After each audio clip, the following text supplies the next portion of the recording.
Hola, muy buenas tardes. Mi nombre es Pablo Gómez, profesor de Comunicación Social para la Paz de la Facultad de Comunicación Social de la Universidad Santo Tomás. Hoy, bueno, otra vez digamos en esto que combina el streaming, la cátedra abierta, y estamos precisamente con estudiantes, más bien, ya comunicadores en formación. Hemos hecho recién para que estén saliendo pues del horno dentro de un ratico, estudiantes de séptimo semestre de un campo muy bello que tenemos de comunicación en conflicto, hoy como panelistas de Columna Ciudadana. Y un tema que, bueno, hace unas emisiones de Columna Ciudadana también tratamos introductoriamente, de manera un poquito tangencial, pero muy interesante, y es el Tribunal Permanente de los Pueblos. ¿Qué es ese tribunal? ¿Por qué está en Colombia? ¿Qué implica históricamente, políticamente para Colombia? De eso vamos efectivamente a hablar hoy. Y bueno, para eso pues también quiero invitar en este caso a Paula. Paula, ¿cómo estás? Paula hoy es nuestra directora, nuestra presentadora, nuestra conductora. Entonces, Paula, bienvenida. ¿Desde dónde que te conectas? Cuéntanos. Y bueno, el programa es tuyo. Hoy yo fungiré como control del máster. Me meteré ahí uno que otra vez, pero tú diriges, Paula. ¿Cómo estás? Hola, profe. Bueno, muy bien, muchas gracias. Un saludo para todos los que se conectan hoy acá en esta transmisión, hoy miércoles 2 de junio. Bueno, estoy muy contenta de poder estar aquí hoy con todos ustedes y sobre todo con este tema tan interesante como tú lo mencionabas, profe, que es el Tribunal Permanente de los Pueblos, que creo que es algo que tristemente los medios de comunicación no reconocen mucho, no visibilizan mucho, por ende muchos de nosotros no tenemos muy claro qué es realmente el tribunal y cuál es su función, que además es muy importante, por ende creo que el tema que vamos a tratar hoy es muy importante porque, bueno, realmente la función que cumple el tribunal es fundamental y creo que es importante que todos conozcamos y sepamos lo que hace este tribunal. Entonces, rápidamente, así por encimita, quiero como contarles para que entremos un poco ya como en materia, pues que este tribunal, digamos que su función principal o se fundamenta más bien en la Declaración Universal de los Derechos de los Pueblos y básicamente lo que hace este tribunal, porque es un tribunal de opinión, que es como un plus que tiene este tribunal, ¿no? Es pues precisamente velar por los derechos fundamentales de los pueblos y abogar, digamos, cuando se han violado sus derechos, cuando se han cometido actos de genocidio por el Estado. Entonces, digamos que es la función principal que tiene este tribunal. Pero bueno, para entrar ya en materia y que podamos entender un poco más a profundidad qué es realmente este tribunal, pues queremos entonces darle la bienvenida a Camila Andrea Galindo e invitarla pues también a que se una hoy a nuestra transmisión. Camila, un saludo, buenas tardes para ti. Buenas tardes, Paula, y buenas tardes, Pablo, y a toda la audiencia que nos sintoniza este momento. Muy buenas tardes, Camila. No, precisamente yo meto ahí la cucharada, Paula. Muchas gracias por esa introducción. Efectivamente, un tema un poco más bien, Camila, marginalizado, entre otras, porque es un tema que viene muy de la voz lastimosamente de ese pueblo que a veces queda marginado en Colombia, como son las víctimas, aquellos que, digamos, les ha tocado vivir en carne propia, pues las vejaciones de a veces la ausencia del Estado o de un Estado más bien con un modelo más bien poco humano. Y creo que, claro, seguramente el asunto de la pandemia, el asunto del paro, pues que ya cumple un poco más de un mes, ha opacado, pero también lo hemos dicho, Camila, en otras oportunidades, es precisamente una muy buena oportunidad para el Tribunal Permanente, ya que aquí también los crímenes de Estado, el genocidio, es tanto por lo que viene el tribunal y algo que lastimosamente se está presentando, y por eso nuestro Estado, nuestro gobierno está un poco temeroso de que entren las organizaciones de derechos humanos al país. Camila, primero que todo, cuéntanos, esto es una plataforma, hablo de la cantidad de organizaciones que están manejando en este momento al tribunal y manejan las comunicaciones, son organizaciones de víctimas, son organizaciones sociales. ¿Cómo se conforma la plataforma desde las cuales, digamos, este tribunal gestiona en Colombia y cómo ustedes se están vinculando como una gran constelación o red de organizaciones? Cuéntanos eso primero, Camila. Así es, nosotras en abril de 2020, el año pasado, enviamos una carta a las directivas del Tribunal Permanente de los Pueblos y esta carta la firmamos 226 organizaciones, entre ellas organizaciones sociales, sindicales, de víctimas y defensoras de derechos humanos, junto con 170 personas defensoras de derechos humanos, artistas, académicos y personalidades políticas, en donde le realizábamos a las directivas del tribunal la solicitud de abrir un caso sobre Colombia. Este caso tiene tres énfasis, sobre el tema del genocidio político, a la vez sobre el tema de la impunidad y sobre los crímenes contra la paz. Entonces, lo que hemos realizado desde abril de 2020, posterior ya hacia, hacia mayo, recibimos un poco una respuesta más formal del tribunal. Conformamos un comité de impulso en donde nos reunimos más de 20 organizaciones, un poco para abordar más los temas logísticos y también de contenido del propio tribunal. Allí hemos creado como varios comités. Uno es dentro del comité de impulso, un poco el tema jurídico y de contenido, y adicional a ello está nuestra estrategia de comunicaciones. En esa estrategia de comunicaciones convergemos varias organizaciones desde sus oficinas de prensa y comunicaciones para poder difundir y llamar la atención sobre lo que está pasando con esta sesión del Tribunal Permanente de los Pueblos.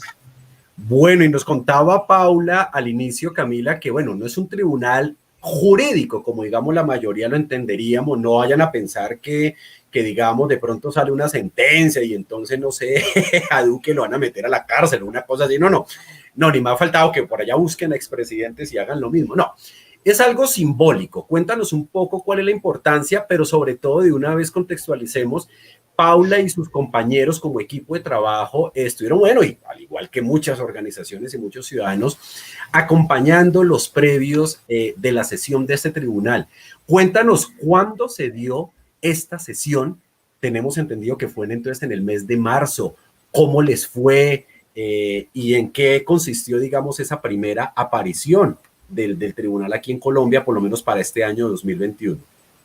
Bueno, pues en primer lugar hay que mencionar que planear y llevar a cabo la sesión del tribunal ha sido todo un reto, porque hemos estado en medio de esta pandemia que también nos ha impuesto una serie de restricciones para los temas de aforo y de eventos públicos. Y cuando tú quieres hacer un tribunal permanente de los pueblos que está dado realmente al pueblo colombiano y tienes límites para hacer eventos públicos, esto es a veces un poco frustrante. Entonces, nosotros realizamos el 26 de enero de este año, realizamos el acto de apertura. Fue un acto pues virtual, porque allí participaron los más de 15 jurados internacionales del tribunal y las directivas, junto con algunos representantes del comité de impulso. Y luego de este acto de apertura, en donde formalmente se inició la 48ª sesión del Tribunal Permanente de los Pueblos, los días 25, 26 y 27 de marzo de este año, llevamos a cabo unas audiencias públicas de presentación de casos, en donde los grupos y organizaciones sociales y políticas que se consideran víctimas tanto de genocidio político, pero también de crímenes contra la paz y de la impunidad, presentaron ante el jurado unos representantes que vinieron de forma presencial y también ante el resto del jurado que estuvo de forma virtual sus casos. Bueno, precisamente eso es lo que pues vimos en este primer mes, en esta primera sesión. Viene el paro, se está presentando, digamos, lastimosamente también estas situaciones de abuso estatal, empiezan a aparecer otras víctimas dentro de la larga cadena de nuestro conflicto y violencia en Colombia. Y bueno, ¿para cuándo, digamos, pensamos tener el dictamen o esta sentencia? ¿Cuándo se está dando y qué debemos estar, digamos, haciendo los ciudadanos para estar pendientes o prestarle atención a este tema de verdad tan importante? Bueno, ahí yo quiero mencionar dos cosas. En primer lugar, dentro de los casos que se presentaron dentro de estas audiencias públicas, se presentó un caso sobre protesta social y esas prácticas genocidas en el marco de la protesta social, lo cual nos permite evidenciar de una forma muy lastimosa en que aún en lo que estamos viendo hoy en día en el paro nacional, con el tratamiento de guerra que el gobierno nacional le ha dado a ella, es que continúan estas prácticas genocidas. Y creo que ese fue un punto importante evidenciar que las las prácticas que hablamos del tema de genocidio político, que creo que en nuestro país un poco habíamos podido avanzar con el reconocimiento del genocidio político contra la Unión Patriótica, pudimos ampliarlo tanto temporalmente como a otros grupos y organizaciones, ¿no? Porque en este tribunal pues presentamos más de 54 casos en donde se evidencia ello.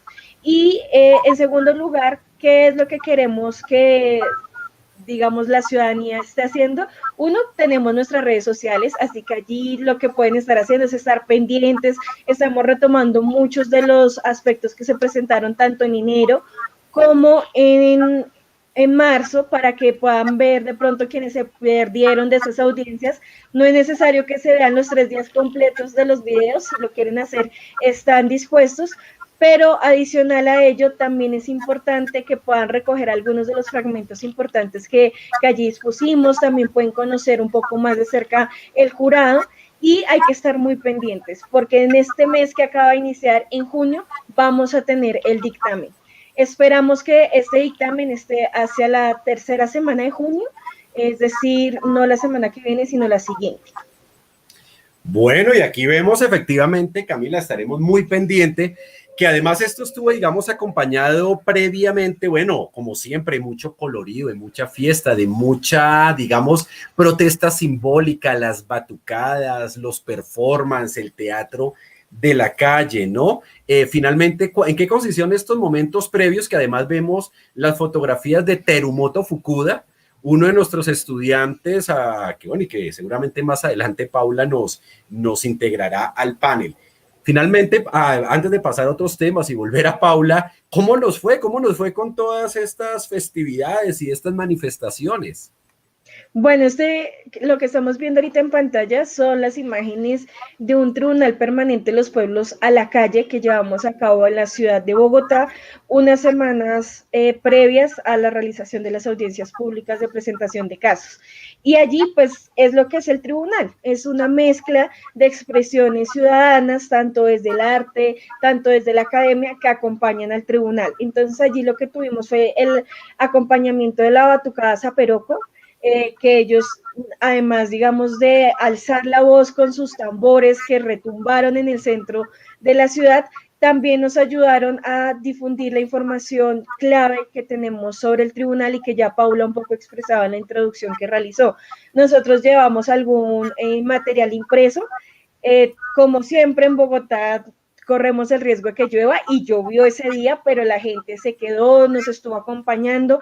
Era un reto porque igual fue en marzo, donde teníamos también un tema de contagios un poco fuerte y muchas restricciones en la ciudad de Bogotá. Por eso lo hicimos al aire libre. Si ustedes se dan cuenta, es una plazoleta, y lo que hicimos fue llevar una carpa. Teníamos una estación de estampados en donde las personas podían llevar su camiseta para que pudieran recibir. Incluso la tengo aquí, se las va a mostrar, la imagen oficial del Tribunal Permanente de los Pueblos, que vale recordar que es un diseño que realizó un compañero de Popayán, quien se ganó un concurso. Entonces, muy hermoso, y en él se refleja la diversidad dentro de la preparación y dentro de los casos presentados en el tribunal. Nos fue muy bien, tuvimos una muy buena acogida, y nos sirvió un poco para ir entusiasmando a las personas, para estar pendientes y entender un poco más de lo que se habla cuando hablamos de un tribunal permanente de los pueblos. No, Camila, seguramente es un tema que retomaremos, y las fotografías, un poco toda esta festividad, esta expresión ciudadana alrededor de la justicia que tanto necesitamos. Bueno, Paula, te retorno la palabra. Continúa, el panel es tuyo, mientras seguimos aquí conversando, y tenemos entonces a Camila de invitada permanente, así como el tribunal permanente la tenemos de invitada permanente. Bueno, muchas gracias, profe. Bueno, muy interesante lo que nos compartía Camila acerca del tribunal, y que bueno, a pesar de las adversidades y de todos los contratiempos que ha habido este año, pues ver cómo el tribunal realmente ha podido avanzar, ¿no? Y tener este reconocimiento, evento muy interesante, que además hace que la gente del común conozca un poco más de lo que es el tribunal. Entonces, algo muy importante, con lo que quiero también ya un poco más como empezar a entrar en materia, es lo que nos mencionaba Camila, y que uno de los objetivos, digamos, de esa sentencia acá en Colombia era tratar el tema del genocidio, político. Pero esta palabra, digamos que muchos no entendemos como qué es realmente genocidio. En Colombia estamos muy acostumbrados a utilizar eufemismos, a maquillar las palabras para minimizar su gravedad, y eso sucede mucho. Y con este término yo creo que y realmente muchos no tenemos conocimiento de qué es realmente el genocidio, que además es un tema muy, muy serio. Entonces quiero que podamos entender y comprender un poco mejor qué quiere decir este término. Y para ello entonces quiero invitar a nuestro compañero Terumoto Fukuda, quien realizó un material muy interesante para contarnos qué es el genocidio. Entonces, Teru, un saludo para ti y bueno, te dejo para que nos compartas entonces qué fue lo que hiciste. Bueno, muchas gracias a toda la audiencia. Pues realmente hicimos un video más introductorio a lo que es el tribunal y bueno, después de presentar el video sí vamos a entrar en detalle y a explicar pues básicamente qué es el genocidio y bueno, mostrar algunos casos tanto internacionales como nacionales con respecto a este tema. Entonces, pues si quieren vamos con el video y proseguimos después a explicar qué es el genocidio.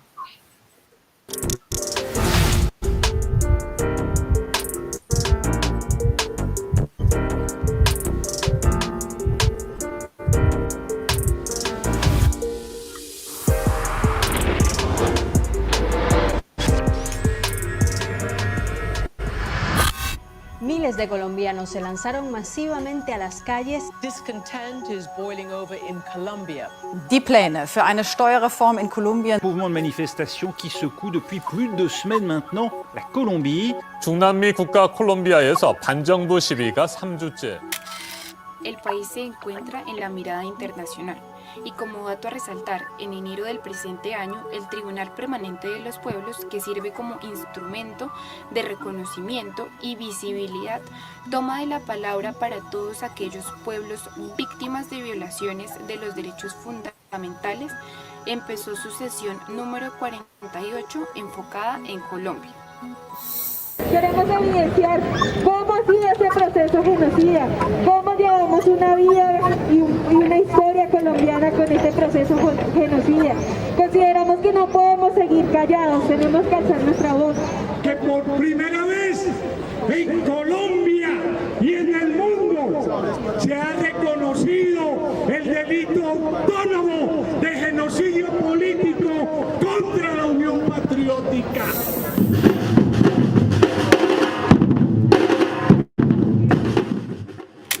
Este tribunal emitirá un fallo tras analizar la persistente violencia histórica, caracterizada como un genocidio político a manera de recomendación al Estado colombiano para que cese la violencia, no se repita, se reconozcan los derechos de las comunidades y se garantice el derecho de la vida.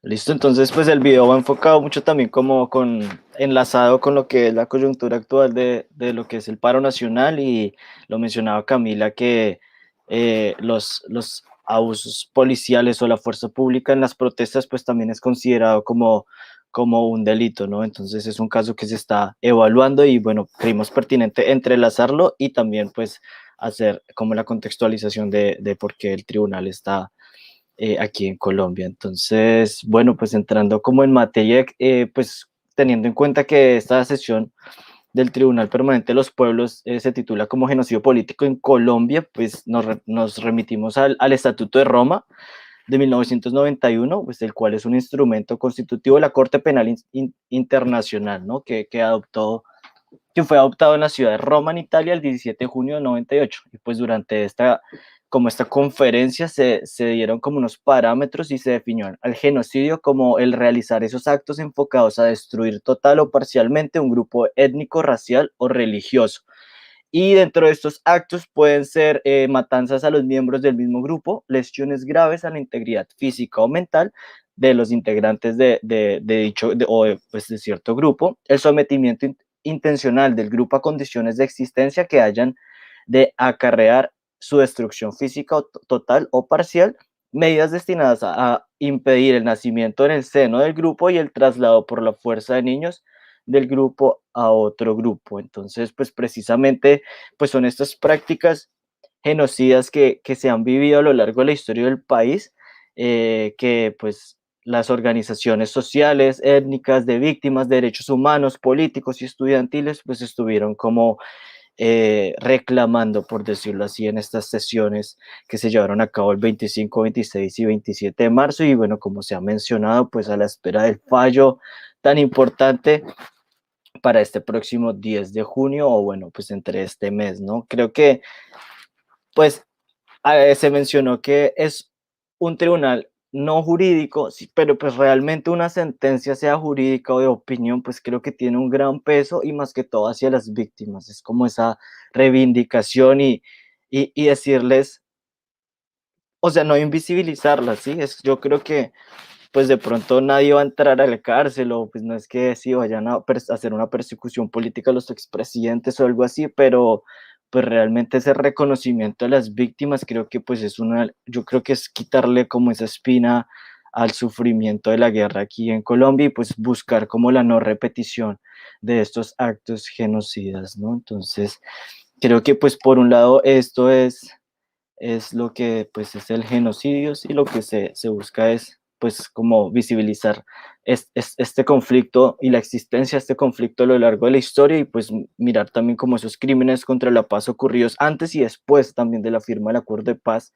entre el gobierno, el Estado colombiano y las FARC, y bueno, pues mirar como todos esos temas de impunidad y ausencia de justicia frente a todos los hechos pues mencionados anteriormente. Creo que es importante aclarar que también pues en las sesiones del 25, 26 y 27 de marzo, en el primer día se conocieron los casos de prácticas genocidas contra movimientos campesinos. En el segundo, pues se habló más que todo sobre la violencia sistemática histórica contra movimientos políticos como la Unión Patriótica, que vamos a pues detallar un poquito más adelante. Y también pues el tercer día fueron como los casos sobre los pueblos indígenas, los pueblos afrocolombianos, las poblaciones LGTBI y los movimientos estudiantiles. Entonces, bueno, pues sin duda pues esperar al fallo y pues vamos a pasar y a invitar a María Fernanda Tinjaca para que nos comente como los casos internacionales, a menos de que pues Paula, el profesor Pablo o Camila pues tengan algo que agregar con respecto pues como la definición un poquito del tema de genocidio. Bueno, ya creo que ya estoy. Hola, profe, hola, Paula y hola, Teru. Como ya pues les contaba Teru, yo les voy a contextualizar o aterrizar un poquito más la idea sobre el genocidio con algunos ejemplos de casos de genocidio internacionales, ¿no? Quisiera comenzar de adelante hacia atrás con un genocidio. Bueno, el genocidio de Ruanda, que tuvo lugar en 1994, y bueno, este genocidio Tutsi posee pues unas connotaciones muy especiales, ya que Ruanda, perdón, fue colonia alemana y posteriormente belga, ¿no? En la cual convivían varios grupos étnicos, destacando pues los Hutus como mayoritarios y esencialmente cultivadores y productores en su momento. Y por otro lado, en minoría, los Tutsi, quienes eran pues ganaderos y constituían una élite enaltecida por los colonos, ¿no? Una de las mayores características propias de este genocidio es que, bueno, fue perpetuado en tan solo 3 meses durante el año 1994, como ya lo mencioné antes, siendo asesinados más de 1 millón de ruandeses, en casi todos fueron los tutsis, ¿no? La población tutsi, sin que hubiera, bueno, prácticamente como relación o algún nombramiento por parte de los países occidentales. Bueno, los tutsis sobrevivientes hoy en día conviven necesariamente con conjunto en los mismos territorios de sus verdugos hutus, ¿no? Y por estas condiciones, por las diferentes condiciones geofísicas que destaca, pues, y que tiene, pues, el país como tal, ¿no? Y pues por esto se plantea y es como evidente como ese problema que hay para superar como este trauma de este genocidio como tal. Bueno, continuando con uno de los ejemplos, es uno de los genocidios más nombrados y más conocidos pues a lo largo de nuestra historia. Es importante, o bueno, cabe mencionar que bueno, es el genocidio del Holocausto, perdón que no lo mencioné antes, que tuvo lugar en 1941 y 1945, y cabe aclarar que los orígenes de este genocidio se dieron básicamente por el odio racial hacia los judíos en la Europa del siglo XIX, ¿no?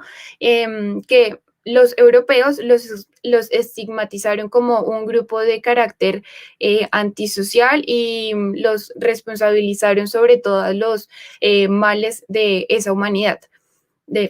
Bueno, sí. Bueno, todo esto alcanzó en su momento más álgido y dramático, pues en la Alemania nazi, con todas las leyes que hubieron de segregación racial.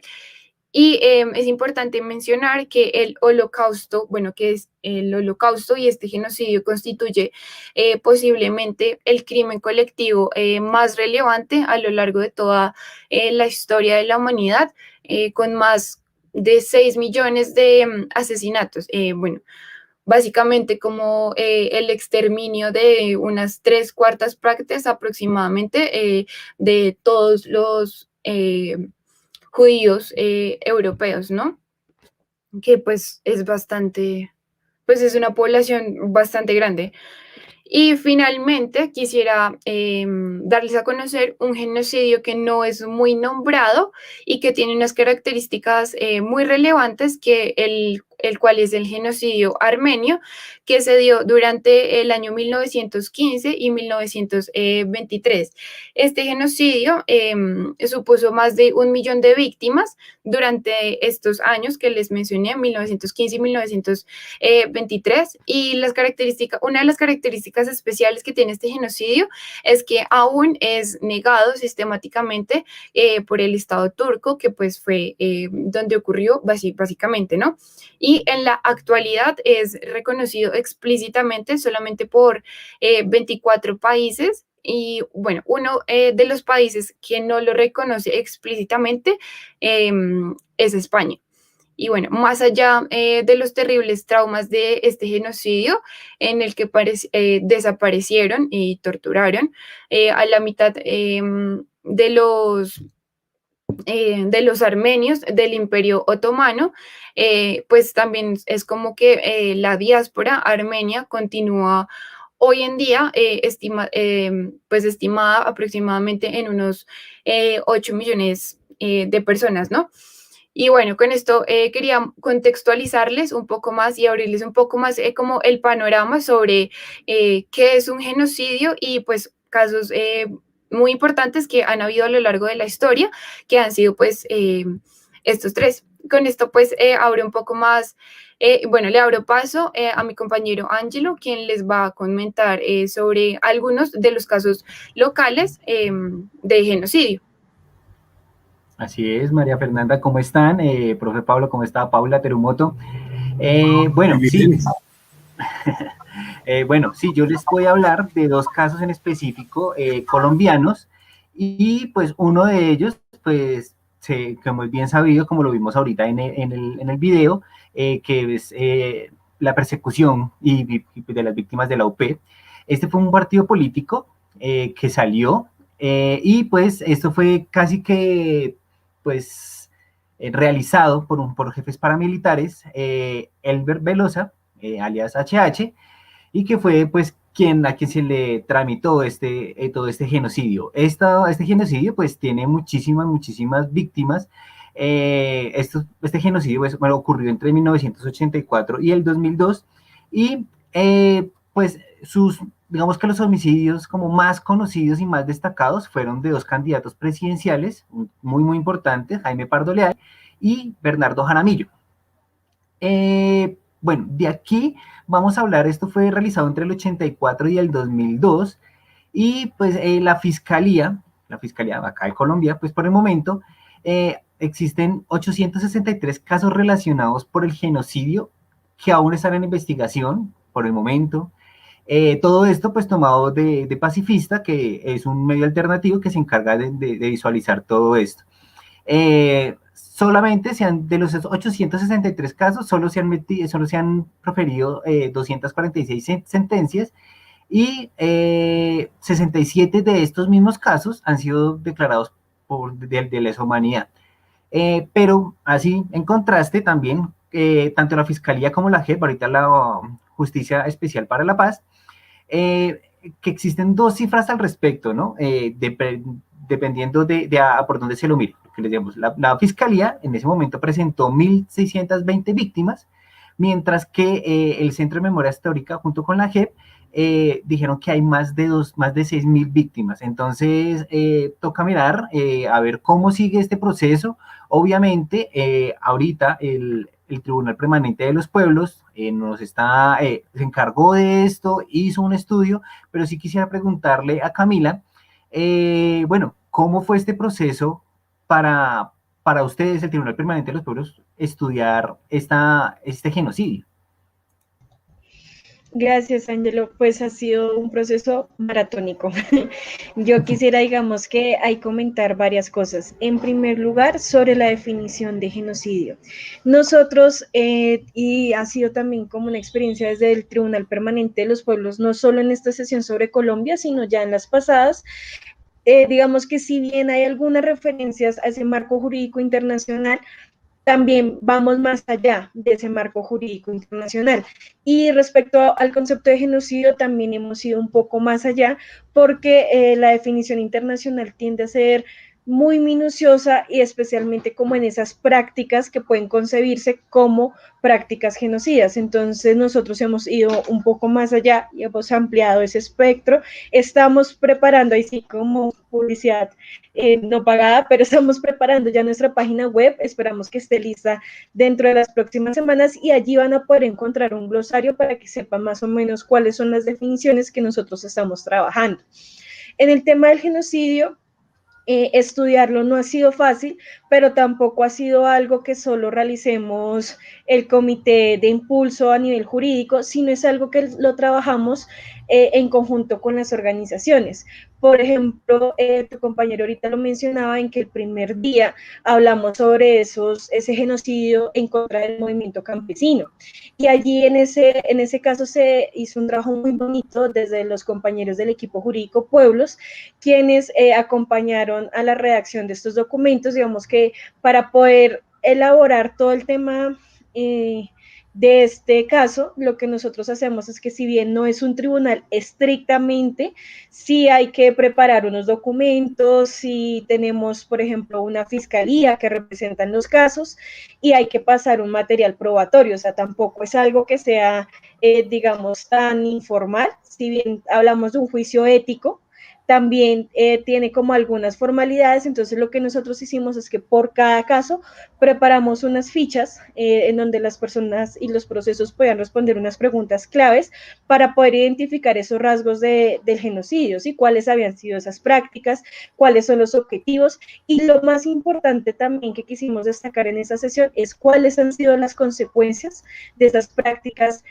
genocidas contra los movimientos sociales y por ejemplo, lo podíamos ver en el caso de la OP, que el caso de la OP evidencia en que fue más o menos una generación bastante grande de personas, de líderes y lideresas sociales en sus regiones que fueron asesinadas y que por ese exterminio que se dio de la OP también eso tuvo implicaciones para la misma conformación de otros movimientos sociales, incluso el exilio de muchas de esas personas en su momento no fue solo un genocidio en donde las personas fueran perseguidas, asesinadas y hostigadas, sino adicional a ello también hubo prácticas desde el Estado, incluso desde ese aparataje legal, que contribuyeron a ese genocidio. Por ejemplo, cuando les quitaron el tema de la personería jurídica a la Unión Patriótica. Entonces, en este caso que nosotros estamos elaborando para el tribunal, evidenciamos que genocidio no es solo matar, no es solo asesinar.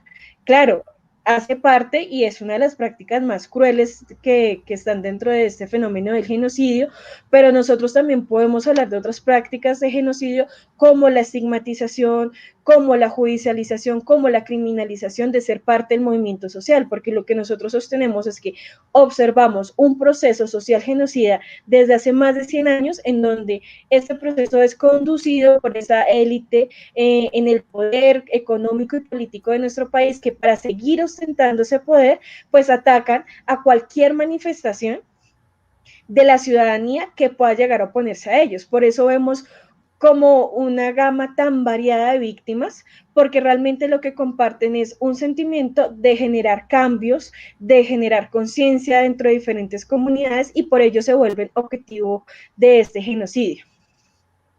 Sí, así es, Camila. Bueno, y acá uniendo un poquito lo que tú nos dices, bueno, hace más de 100 años empezó a dar esto, pero unámoslo con hace 100 años, con lo que pasó con la masacre de las bananeras.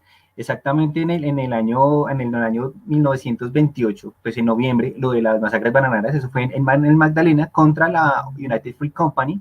Esta, pues si no lo saben, esto fue una empresa de Boston, y pues ellos se encargaban de preparar, bueno, ellos tenían un campamento de bananos, pero pues obviamente eran casi que esclavizados, explotaban este territorio, explotaban a las personas, y pues de un momento que los trabajadores dijeron, no, bueno, paremos, tenemos que mirar cómo podemos hacer esto, obviamente, desde con lo que podían hicieron una huelga, pero pues en este momento ellos exigían que pues obviamente que hoy tuvieran un poquito de verdad, algunas habitaciones higiénicas, porque pues ellos vivían en el suelo, en la selva. También estaban pidiendo algo de un aumento salarial y obviamente pues algo como una cesación de comisariatos que eran donde los iban a mirar, los iban a castigar, también la prestación por algunos vales y un pago por semana que los trabajadores mismos lo veían.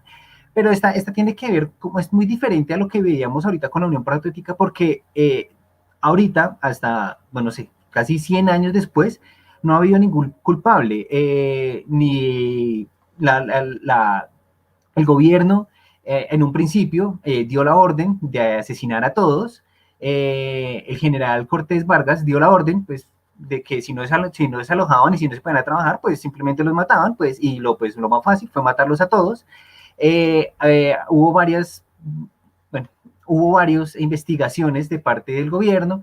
El gobierno de Miguel Abadía Méndez, en este momento presidente de la República de Colombia, dijo que no había pasado mucho, pues algo así, hubieron solo 13 muertos y 19 heridos, pero pues una investigación ya después de un tiempo, de Jorge Eliezer Gaitán, pues vio que las investigaciones iba mucho más allá, hubo casi 1000 muertos, hubo, pues bueno, casi que fue una masacre, se consideró genocidio, y pues acá te quiero preguntar, Camila, ¿qué ha pasado con esto? Porque creo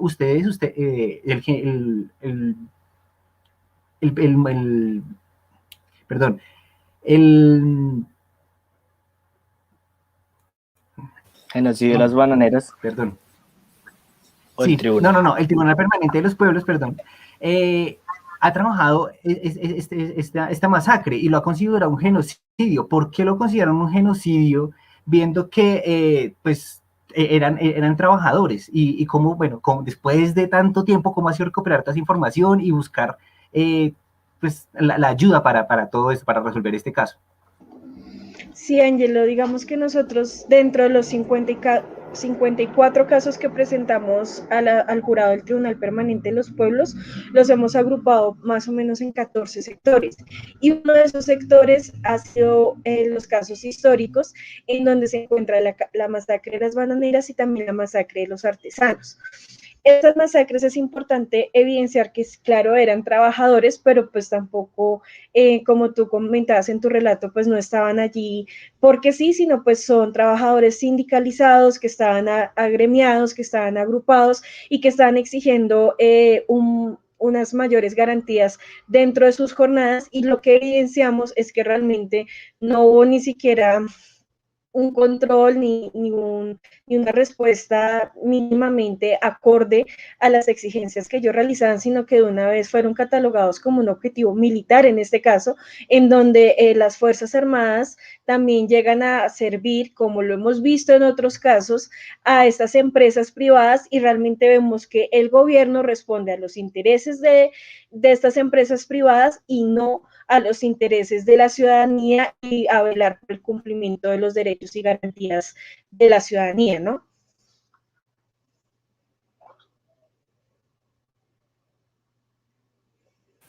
Ay, perdón, y lo otro que me preguntaba sobre cómo ha sido de estudiar temas que han pasado hace mucho tiempo.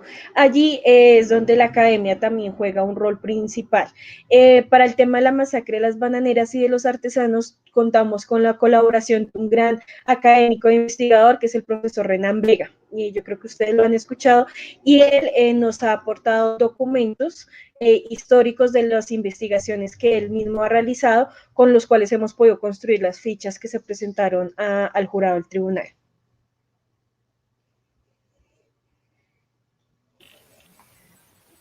Bueno, súper bien, súper bien, súper bien. Bueno, Paula, y entonces, ¿con qué continuamos? ¿A qué charla tan interesante? Yo quería añadir un par de cositas ahorita también que está escuchando ahí, como el profe Sapo. No, mentiras. Lo que pasa es que ahorita que yo miraba ese recorrido histórico de los genocidios, importante aclarar algo. El genocidio, cuando también fue empezado, digamos, a estudiar muy en forma después de la caída del muro de Berlín y de lo que se llamó los posimperios, recordemos que, claro, sobre todo en Europa, habían, digamos, repúblicas que habían quedado unidas, digamos, de manera muy a la brava, digamos, por la expansión, por ejemplo, de la Unión Soviética, y que con la caída del muro de Berlín, pues efectivamente se empezaron a dividir en pequeños países. De hecho, por eso es que el mapamundi de hoy día es muy diferente al que estudiamos, bueno, aquellos que estábamos en el colegio por allá en los años 80, y es que hay que entender una escala, digamos, en procesos de colonización o de dominación de una cultura sobre otra. Digamos que el primer conflicto, o más bien la primera solución de lo que se denominaron esos conflictos interculturales, era la asimilación y la integración, que básicamente es una cultura domina a la otra, entonces la que es dominada tiene que asumir el idioma, la religión, las costumbres, la forma de ser, la forma de vida de la cultura dominante, pero digamos que en medio de todo, por lo menos no hay una violencia directa o física ejercida sobre el grupo. El genocidio, en cambio, se encarga, literalmente como lo decían en la época nazi, una solución final. Y es que ante ese otro que es tan diferente y que vemos como un obstáculo para nuestro progreso o para nuestras intenciones, pues efectivamente lo único que queda es eliminarlos, sacarlos efectivamente del territorio. Eso es, digamos, la parte epistémica fuerte, digamos, la realidad del genocidio. Y bueno, chicos, entonces cuenten con qué continuamos, que esta charla está de verdad muy, muy bacana, muy interesante. Paula. Bueno, muchas gracias, profe. Y bueno, como lo decías, muchas gracias a nuestros compañeros por compartirnos esta información tan valiosa. Creo que entendimos mucho mejor lo que es el genocidio al ejemplificar, pues con estos casos tan importantes, digamos, y que han marcado como un hito en la historia. Entonces, creo que de esta manera podemos comprender mucho mejor lo que es el genocidio.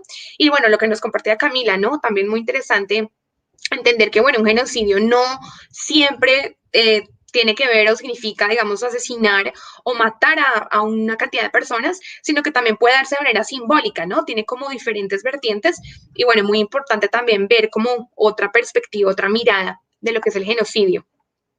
Bueno, entonces para continuar y entrar también ya un poco como regresar al Tribunal Permanente de los Pueblos, que es el tema por el que estamos hoy aquí, quiero invitar entonces a mi compañera Gabriela Cortés y a Alejandra Villaquirán, que nos van a hablar entonces un poco más ya acerca del tribunal, ya digamos en materia de lo que es el tribunal, digamos hacer como un recorrido, un pequeño contexto histórico para que entendamos también por qué surgió, quiénes fueron, digamos, las personas que originaron o dieron inicio a este tribunal. Entonces, para comenzar con este contexto, entonces le damos la bienvenida a Gabriela y bueno, cuéntanos entonces qué material nos tienes para hoy. Listo, muchísimas gracias a Paula y a todas las personas que están conectadas viéndonos en este en vivo. Les voy a hablar un poco de la historia de este Tribunal Permanente de los Pueblos, de dónde surge como tal, porque Sí lo conocemos ahora como Tribunal Permanente de los Pueblos, pero no siempre tuvo este nombre. Tuvo un origen, tuvo una raíz y vamos a hablar un poco de esto. No sé si es posible de pronto mostrar en pantalla lo que nosotros hicimos, bueno, lo que nosotras hicimos como tal, fue una serie de posts con la idea de ampliar la información con un lenguaje, con una narrativa un poco más amigable para un público más abierto, no tan académico, con el fin como de una distribución y de una amplificación de esta información que estamos pues hablando el día de hoy. Entonces empezamos con que en 1967 se dio el origen del Tribunal Russell, el Tribunal número 1, y esto fue gracias a Bertrand Russell, quien es un matemático, filósofo, lógico del país de Gran Bretaña, en 1872. Bueno, ahí podemos ver en pantalla más o menos como esta portada donde vemos a Bertrand Russell precisamente, vemos el mundo, vemos diferentes banderas del mundo, no son en vano, vemos a Italia, a Estados Unidos, a la bandera de Vietnam, a Colombia y un croquis de Colombia más o menos. Y damos paso a la siguiente, que es como tal este Tribunal Russell del cual les estoy hablando. Y estamos hablando como tal un poco de este personaje principal que es Russell, que como les decía, pues es matemático y también promotor de paz y además ganador del Premio Nobel de Literatura. Pues es matemático y como que uno se sorprende de repente al pensar como en un matemático, como en un académico también y como en un promotor de paz. Pero bueno, ese fue como tal el legado que dejó Bernard. Trabajó en la denuncia de crímenes de guerra en diferentes hechos históricos, en la Segunda Guerra Mundial, en la Guerra Fría, en la invasión de Estados Unidos al país de Vietnam y también del uso de armas nucleares en la guerra. Este último hecho, bueno, el antepenúltimo, para ser exacta, el hecho de la invasión de Estados Unidos a Vietnam, dio como origen a este Tribunal Russell número 1. Precisamente fue como esta invasión y como tan violenta y todos los crímenes que se dieron a partir de este suceso, lo que dio paso a este tribunal, lo que dio como paso a esta necesidad de juzgar al país de Estados Unidos por todos los crímenes y por todas las víctimas que había en el país de Vietnam. Lo que hicimos en la parte de abajo más que todo fue como la idea de un diccionario, como esos referentes de los términos que utilizamos en esta primera como imagen, haciendo referencia al que es como tal tribunal y que es un crimen de guerra, ¿sí? Bueno, entonces decimos que como tal nuestro objetivo principal fue ampliar esta información, hablamos un poco qué es un tribunal como este conjunto de jueces que se toman un momento a juzgar como una situación en específica y dan como una sentencia o decisión basada en una serie de leyes establecidas. Y bueno, como crimen de guerra, como ya sabemos, son los crímenes que a diferencia de un crimen cotidiano ocurren como tal en un contexto de guerra. Podemos dar paso a la siguiente imagen que nos da a conocer lo que sucedió en 1974, que fue el Tribunal Russell número 2. Bueno, y en esta pequeña parte azul, no sé si lo alcancemos a ver, habla de cuál es ese interés y cuál es el objetivo de este Tribunal Russell, que es propuesto pues por Russell precisamente, y habla de que no se refugia como tal en este poder estatal, gubernamental, no se refugia como tal en un poder del ejército, sino que se refugia en un poder moral. Es decir, que el tribunal siempre con una postura imparcial, sin tomar ningún bando, simplemente con el deber y con el objetivo de darse la tarea de escuchar, de evaluar y de investigar pues lo que está ocurriendo a través de un hecho de conflicto. Entonces, ahí como para hacerlo como un poco más o menos ameno para el público que pues tendría acceso a este contenido como tal, colocamos a Russell como tal, como con unas gafas, como Russell la tiene clara, porque sí la tiene clara, el hecho de que haya como tal un tribunal que tome esta postura imparcial, pues es muy útil. Y a partir de este primer tribunal se realizó pues el segundo tribunal en la ciudad de Roma, Italia. Se realizaron 13 sesiones en la cual con un conjunto de material recolectado de diferentes países como Brasil, Uruguay, Bolivia y Chile, se dio a conocer como unos puntos claves los cuales son que hay una violación de los derechos humanos y una violación sistemática como tal al derecho de los ciudadanos, de los y las ciudadanas, además de una complicidad del gobierno del turno con instituciones y empresas transnacionales e internacionales, además de una extracción alarmante de los recursos naturales con esta excusa de desarrollo económico. Y por otro lado, como haciendo referencia también a ese punto que decía Terumoto, de los pueblos indígenas, campesinas y afrodescendientes, en esta sesión, en ese tribunal número 2, se habló como tal de estas poblaciones indígenas que tras ser como tal discriminadas y abatidas por una colonización, siguen siendo discriminadas, siguen siendo como un punto aparte de muchos gobiernos latinoamericanos, son desplazadas de sus territorios precisamente por estas instituciones transnacionales que ya nombramos, con la excusa de un desarrollo económico.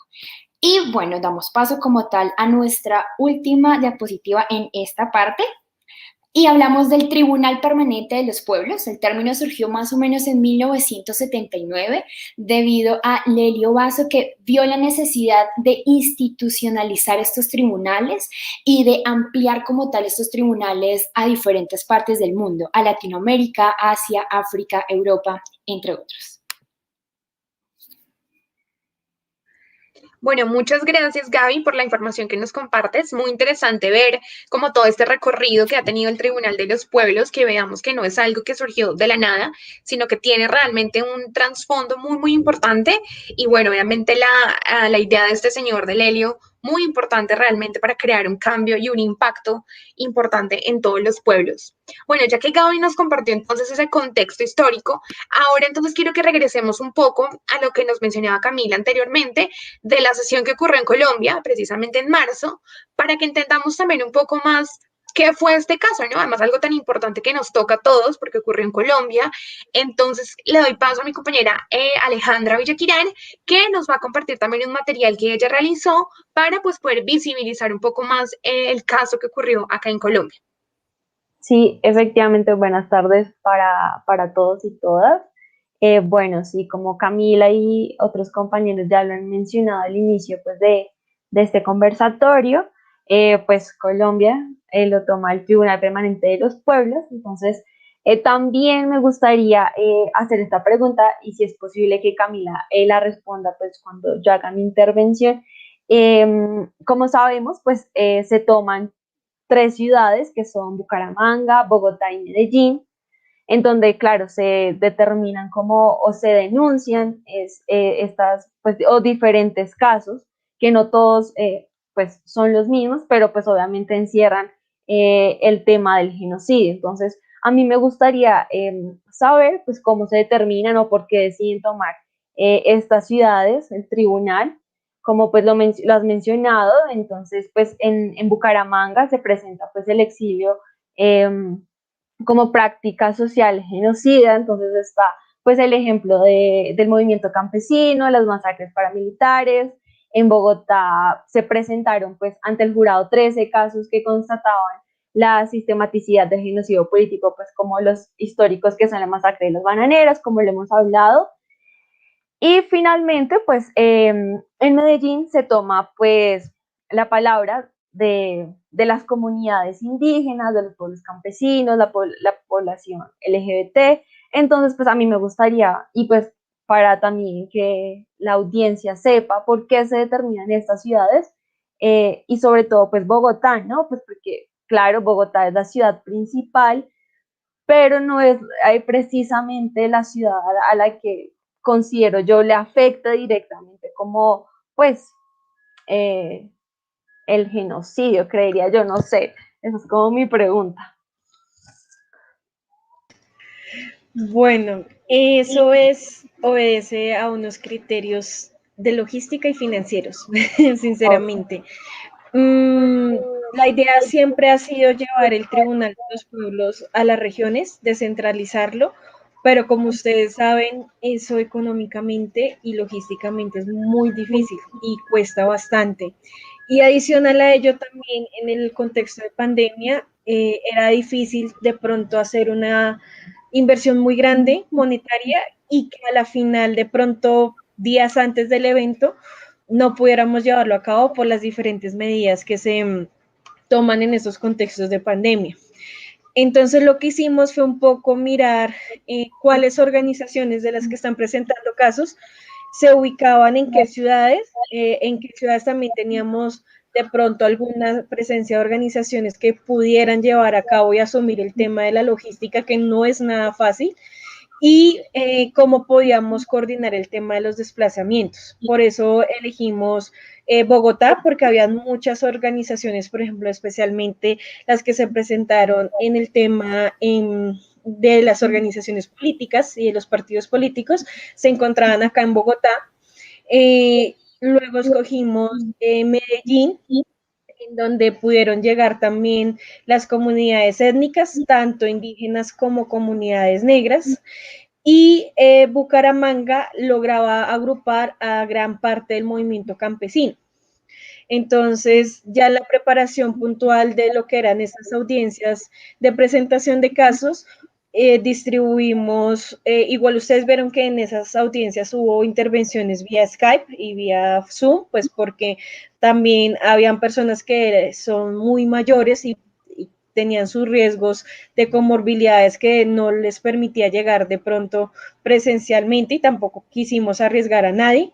Entonces lo que hicimos fue distribuir también esos 3 días de acuerdo a los casos que se presentarían en cada ciudad, a la cantidad de casos, porque 54 casos son bastantes, y adicional a ello tenemos el reto de que como contamos con un jurado internacional repartido por todo el mundo, entonces el horario teníamos que tratar de cuadrar que no fuera tan disperso para todas y todos, y lo que hicimos fue acordar el horario de media mañana. Ustedes se dieron cuenta que iniciábamos 8 de la mañana y acabábamos entre 12 y 1, porque era lo que más o menos digamos, era prudente para todas y todos, lo cual también es un reto porque no teníamos un día en cada ciudad, sino solo medio día.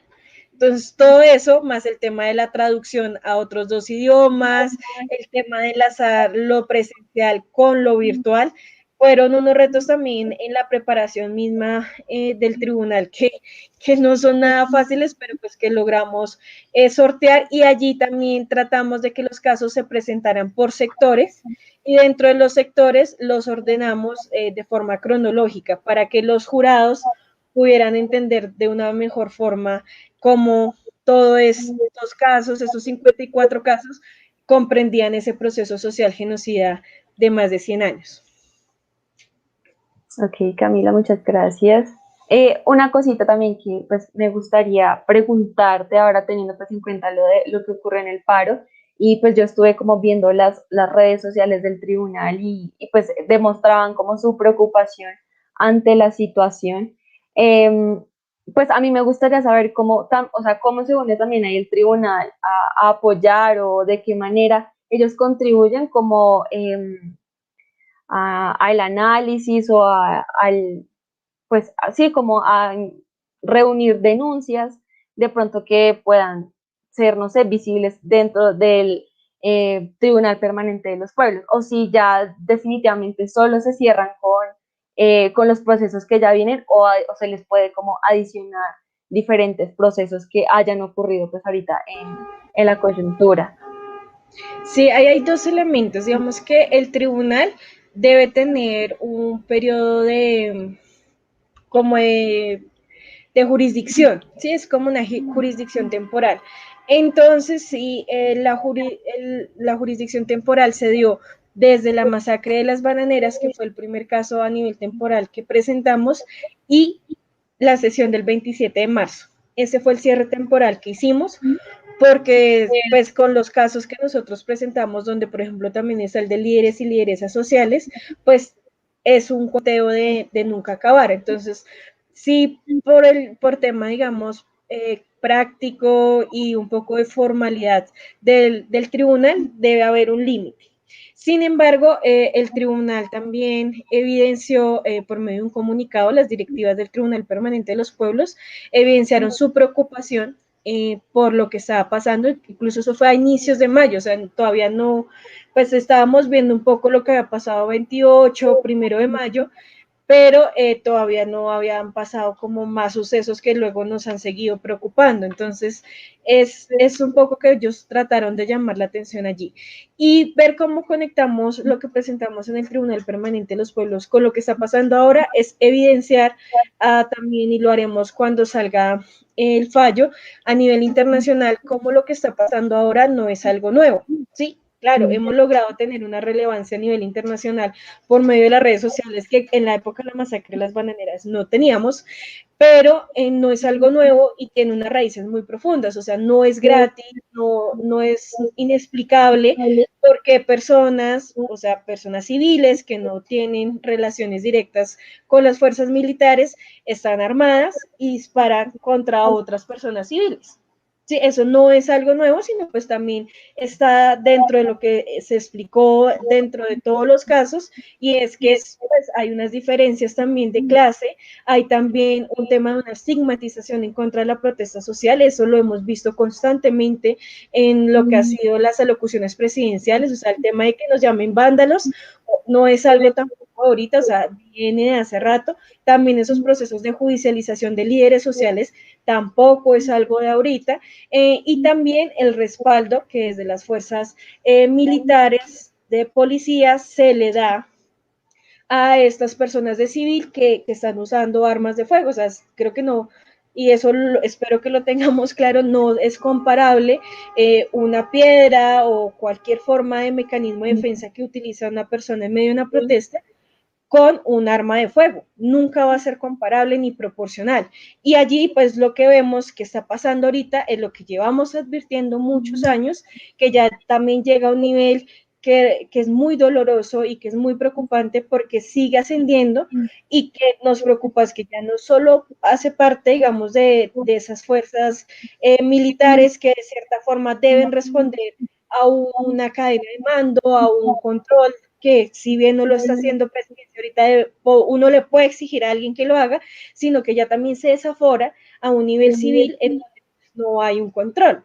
Y el tema, por ejemplo, de lo que hemos hablado sobre el paramilitarismo, también fue otro de los casos que presentamos en el Tribunal Permanente de los Pueblos, y es evidenciar cómo esa relación entre fuerzas militares, Estado y civiles armados, que son paramilitares, que ha estado apoyado desde el gobierno con normas, con decretos, pues también llegan a una expresión de una forma, digámoslo así, como bajo cuerda de seguir atacando al movimiento social, pero con una aquiescencia estatal que es importante evidenciar. Camila, muchas gracias. Muchas gracias por responder a mis preguntas. Si quieres, damos paso a Paula y que ella termine pues de cerrar el tema en Colombia. Gracias, Ale. Bueno, sí, entonces como tú lo dices, ya habiendo hecho como este recorrido del contexto, el contexto histórico del tribunal, y conociendo también un poco lo que fue acá en Colombia y bueno, todo lo que nos compartía Camila, cerramos entonces con los jurados o quienes hacen parte de este Tribunal Permanente de los Pueblos. Entonces le pido al profe, por favor, que comparta este material, que son 4 imágenes, que como le decía Gabriela, decidimos hacer post para Instagram, ya que bueno, es una red social que pues actualmente la mayoría utilizamos porque pues es muy fácil, es digamos rápida, no nos lleva mucho tiempo verla y digamos vamos deslizando el dedo y podemos ir viendo información. Entonces por eso decidimos hacer post. Entonces, bueno, como pueden ver acá, lo que hicimos fue básicamente dar como una pequeña introducción de quiénes son estas personas. Está su fotografía en la parte de arriba para que pues podamos ver quién es. También la bandera del país al que pertenece para que la gente pues ya de una, digamos, visualmente tengan claro a qué país pertenece, que como lo decía Camila, pues este tribunal tiene como ese plus y está muy enriquecido porque pues tiene integrantes de todos los lugares del mundo, lo cual lo hace pues muy importante y como lo mencionaba Gaby, también muy imparcial, ¿no? Porque es gente de diferentes lugares del mundo con visiones y perspectivas muy diferentes. Entonces enriquece mucho este tribunal.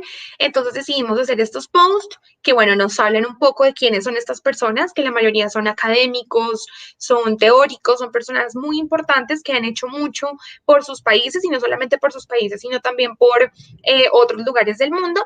Entonces por eso optamos por hacer estos posts para que, bueno, la gente pueda tener, digamos, de una manera más fácil comprender quiénes son estos personajes. Entonces decidimos hacer esto. Como pueden ver acá abajo tenemos esta franja donde dice conozca a los jurados del TPP, pues para que la gente tenga presente también qué es lo que está viendo. No pusimos demasiada información porque, bueno, sabemos que obviamente en Instagram la gente no es que lea mucho ni se detenga a leer textos muy largos, entonces por eso decidimos hacer con información muy concreta y precisa, pero pues que sí la gente tenga conocimiento de quiénes son estas personas, que son muy importantes y, bueno, importante también saber y conocer quienes hacen parte de este tribunal. Bueno, y ya para ir cerrando entonces con nuestra transmisión del día de hoy, que está muy interesante, quiero entonces darle paso a mi compañera Lina, que ella realizó también un trabajo muy importante y es de conocer los casos y sentencias que han ocurrido acá en Colombia, que ya pues conocimos el último que ocurrió en el mes de marzo, pero pues han habido otros importantes también acá en Colombia, que creo que es importante que los conozcamos, podamos entender un poco qué fue, cómo ocurrió. Entonces le doy paso a nuestra compañera Lina para que nos comparta, bueno, el material que realizó. Entonces, hola Lina, bienvenida. Hola, buenas tardes a todos y todas. Mi nombre es Lina, como ya lo había dicho mi compañera. Y bueno, no solamente expongo otro caso que tuvo lugar aquí en Colombia por parte del Tribunal Permanente de los Pueblos, sino otro muy, digamos, tampoco muy reconocido que tuvo lugar en la Ciudad de México. Entonces, bueno, no sé si el profe me pueda compartir las infografías que realicé para explicar un poquito mejor estas sentencias. Ok. Bueno, entonces como tal cual nos había comentado el profesor hace un rato, hay casos que trata el Tribunal Permanente de los Pueblos que no necesariamente están ligados a genocidio. Entonces, o muestras de violencia, digamos, muy directas. El caso de México sí es un caso de violencia directa, tratan algo así como los genocidios, como la violencia de género, perdón. Y mientras que el de Colombia trata un tema muy diferente, que es el de las industrias en Colombia. Estos son otro tipo de, digamos, injusticias que merecen atención por parte de entidades para que tomen cartas en el asunto y puedan, digamos, trabajar en pro de la sociedad y de la comunidad en general. Para ello, inicialmente está este caso, que es el de México, el que ya les había mencionado anteriormente. Este caso mexicano es el caso número 38, el de libre comercio, violencia, impunidad y derechos de los pueblos en México, que en total tuvo como unas 10 sesiones. Y bueno, en resumen, digamos que las recomendaciones que el Tribunal de los Pueblos le realizó al Estado mexicano por, digamos, todos estos casos de violencia que se estaban generando, fue inicialmente garantizar que los derechos humanos, garantizarle los derechos humanos a los ciudadanos mexicanos para prevenir su violación y de acuerdo con eso, que cumplan con las obligaciones asumidas internacionalmente. Otro de los puntos que tomó el Tribunal de los Pueblos para aconsejárselo al gobierno mexicano, fue el de garantizar la libertad sindical, el reconocimiento efectivo a la negociación colectiva y el derecho de la huelga y proporcionar un entorno laboral seguro y saludable para pagar una remuneración que garantice la vida digna a los trabajadores y trabajadoras, debido a que esto en México se estaba vulnerando. También recomiendan al gobierno reconocer de una manera más efectiva los derechos de los pueblos indígenas en medio y aplicar todas las medidas necesarias para garantizar el desarrollo humano y la dignidad de todas las personas en México, puesto que se estaba presentando una represión muy, digamos, inadecuada hacia las manifestaciones de la ciudadanía en general. También, dijeron que tenían que garantizar el derecho a la información y a la libertad de expresión, la libertad de comunicación e y ahí se incluye el derecho de producir y difundir información, puesto que también se estaban presentando algunos casos de censura.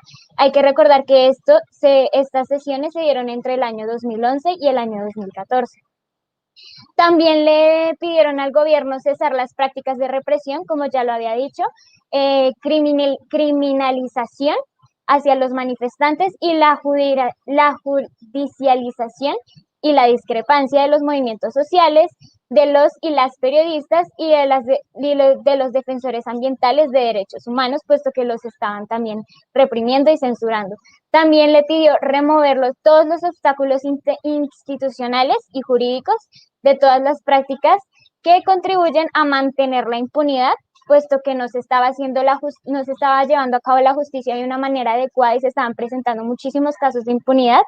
También cumplir con obligaciones de investigar graves violaciones a derechos humanos, puesto que también se estaban ignorando, caso similar a lo que está sucediendo en Colombia, y castigar a las personas responsables y garantizar la reparación a las víctimas.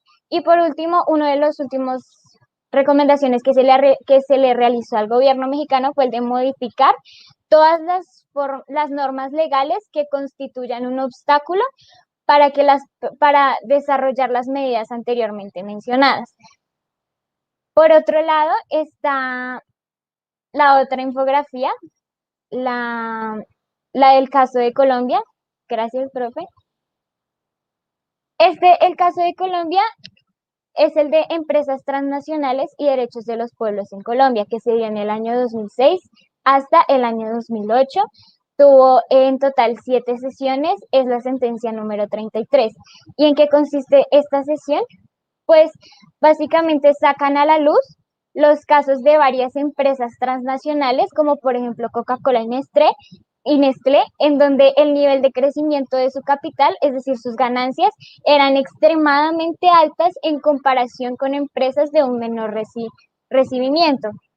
Por ejemplo, en el caso de Coca-Cola, se expuso el alza de su rentabilidad, el alza extremo, que en este caso correspondía al 80% anual, y por otra parte, ya hablando de la empresa de Nestlé, se evidenció que la producción por trabajador tuvo un incremento anual superior al 20%.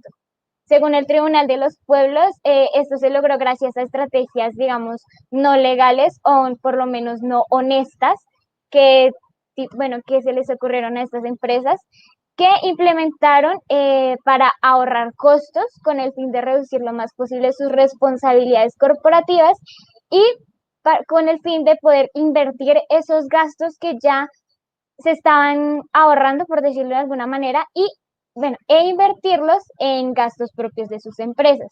Algunas de las decisiones que implementaron estas industrias para poder reducir estos gastos fueron el reducir a los trabajadores y los subsidios. Por ejemplo, en el caso de Coca-Cola, el personal se redujo aproximadamente en un 6.5%, y por otra parte, en el de Nestlé, apenas el 3% de los trabajadores de esta empresa lograba siquiera llegar a los 10 años laborando para esta empresa. Bueno, ya con todos estos detalles y más que están plasmados en las demás sentencias del Tribunal de los Pueblos con respecto a este caso, se le recomendó al gobierno, tuvo 5 recomendaciones para el gobierno nacional por parte del tribunal, que son: el primero, continuar con la lucha contra la impunidad, utilizando todos los medios a su alcance y en particular mantener las denuncias en el marco del Sistema Interamericano de los Derechos Humanos. En segundo lugar, fortalecer y coordinar las políticas de boicot a los productos de estas transnacionales, sobre todo en orden a la concienciación de la opinión pública. En tercer lugar, está estudiar la posibilidad de abrir procedimientos judiciales por fraude a los consumidores en otros países donde operan en estas empresas. Y también está acumular pruebas y documentos que permitan formular denuncias concretas ante la Corte Penal Internacional o ante las jurisdicciones nacionales por crímenes contra la humanidad. También está exigir que los medios de comunicación no garanticen el silencio sobre los crímenes en los que se vean involucradas empresas que pretenden proponerse como promotoras del desarrollo y de la salud cuando no es así. Y finalmente, contribuir y para dar a conocer a la opinión pública mundial los hechos denunciados en esta audiencia. Esos son como los casos, bueno, los otros dos casos emblemáticos que, digamos, no son muy conocidos porque no tratan en sí, digamos, de violencia tan fuerte y tan directa como el de un genocidio, pero que también son importantes porque de igual manera afectan a la sociedad. Bueno, muchísimas gracias, Lina, por el material que nos compartes. Muy interesante. Creo que no hay una mejor manera de entender lo que es el Tribunal de los Pueblos que verlo reflejado en los casos, en las sentencias que se han hecho. Creo que esa es la mejor manera, viendo realmente lo que hacen y el impacto que pueden tener, que son finalmente pues estas sentencias que se dan y las recomendaciones que le hacen al Estado, tanto colombiano como en donde se hagan, pues muy importante, ¿no? Y muy relevante también para el país y para pues tratar de generar un cambio realmente en las condiciones de la población. Bueno, entonces ya para ir cerrando, no sé, profe, si tengas algún comentario, quieras agregar algo sobre lo que hemos venido hablando. ¿Tienes el micrófono apagado, profe? Bueno, sí, los típicos accidentes que ocurren en vivo. No, felicitarlos y felicitarlas. Muy interesante, supremamente interesante. Creo que hemos ampliado, digamos, también el espectro de entender lo que es un genocidio, que no solamente tiene que ver, digamos, con la violencia cultural, el racismo, también tiene que ver con lo político, tiene que ver con lo económico. Yo quería precisamente aprovechar, ya para cerrar, ya estamos, digamos, a punto de cerrar esta transmisión, aprovechar la presencia de Camila. Camila, a partir de lo que hemos venido discutiendo ya es más de 1 hora y cuarto, digamos, a partir del Tribunal Permanente de los Pueblos, ¿qué conclusiones podemos sacar? ¿Qué le viene a la ciudadanía? ¿Cuál sería el reto para nosotros como ciudadanos frente a lo que falta de este Tribunal Permanente de los Pueblos y la sentencia, digamos, muy próxima que ya va a salir para el Estado colombiano? Bueno, primero, yo creo que lo que hemos evidenciado también, no solo con el tribunal, sino que se fortalece en esos momentos de esta coyuntura nacional, es que es bueno fortalecer esos estados de exigibilidad de derechos que no necesariamente tienen que tener esa formalidad y esa vinculatoriedad como hemos estado enseñados, ¿no? Porque también hemos visto pues que en estos momentos desde el partido de gobierno hay muchas instituciones que están siendo cooptadas como Procuraduría y Defensoría que no están cumpliendo las funciones constitucionales que les competen por esa cooptación que tenemos. Entonces, cuando no tenemos instituciones en donde podamos presentar nuestras denuncias, en donde podamos luchar contra la impunidad, también hay que fortalecer estos espacios alternativos de exigibilidad de derechos que, como ya lo han mencionado las compañeras de una forma muy completa, no son cuestiones, no son escenarios que aparecen de la noche a la mañana, sino que son escenarios con una historia también que ya viene de larga data, en donde se han podido tener muchas victorias a favor de la defensa de los derechos de las poblaciones, y dentro de esos casos, o sea, ahorita estamos hablando del 48º caso, o sea, 48 casos más atrás se han abordado a nivel mundial, porque no es solo tampoco que se referencian a nivel de Latinoamérica, sino que son muchos los países en donde se han evidenciado casos desde diferentes sectores, ¿no? O sea, hablamos de una violación de derechos humanos, no solo desde la criminalidad estatal, que es el caso en Colombia, sino también de algunos actores privados con alguna aquiescencia estatal también, que allí es importante evidenciarlo. Entonces, ¿a qué concluimos?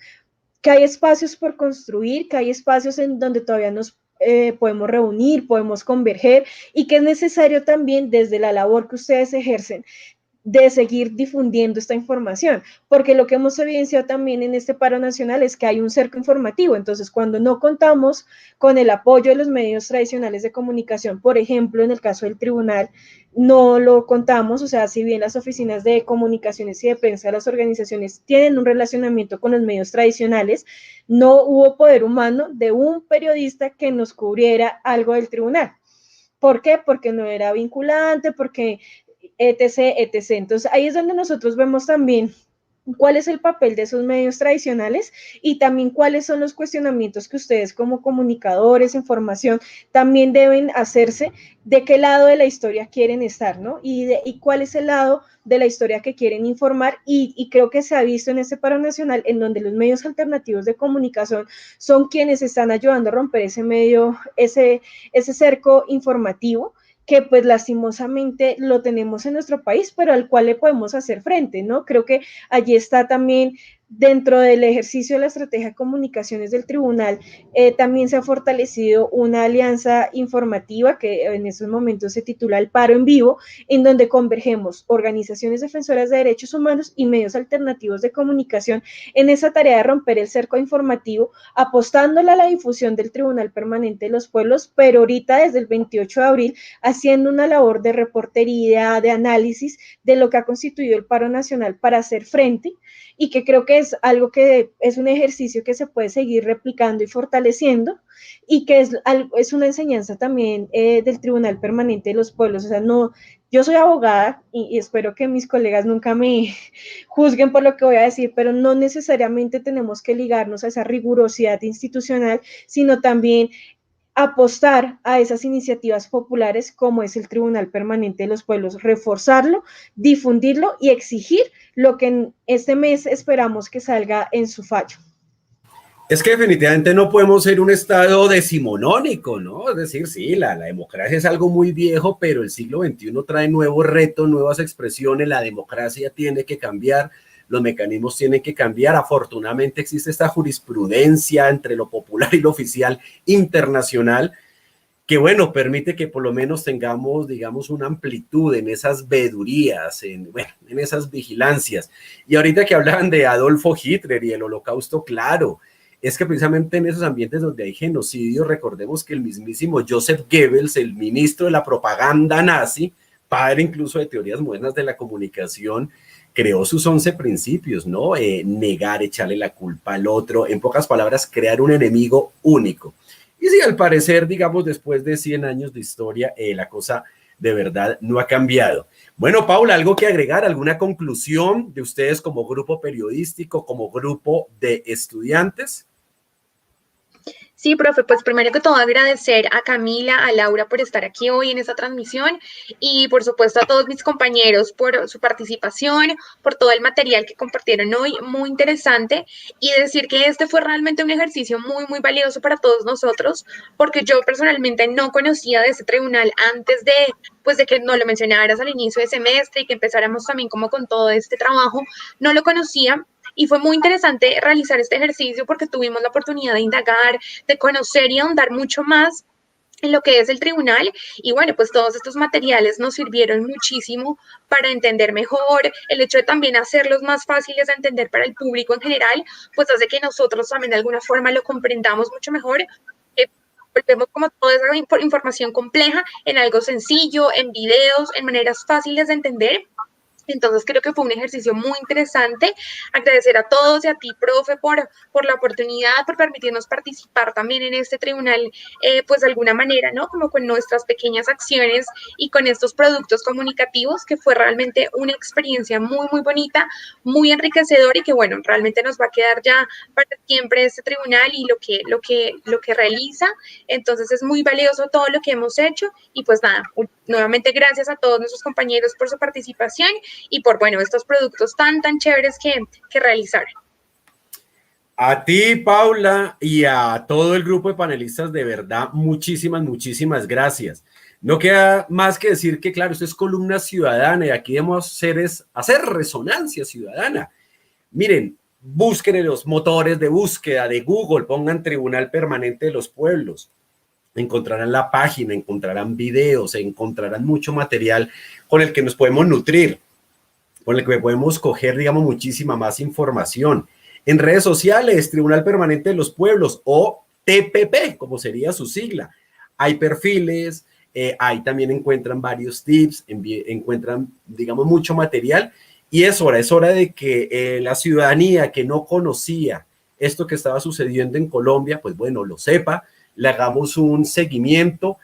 Y sí, digamos, coincide con una época de paro, con una época en la que, digamos, se presta muchísimo para que podamos hacer una comparación, podamos hacer un contraste, porque pues sí, lastimosamente las cosas de pronto no han cambiado mucho. Recuerden, esto es Columna Ciudadana, un espacio de comunicación social para la paz de la Universidad Santo Tomás, voces ciudadanas, eso sí, desde nuestros estudiantes, desde nuestros comunicadores y comunicadoras en formación. Nos vemos en otra ocasión, nos vemos en otra entrega para seguir hablando, debatiendo, tener la excusa para tomarnos un tinto. Chao, chao.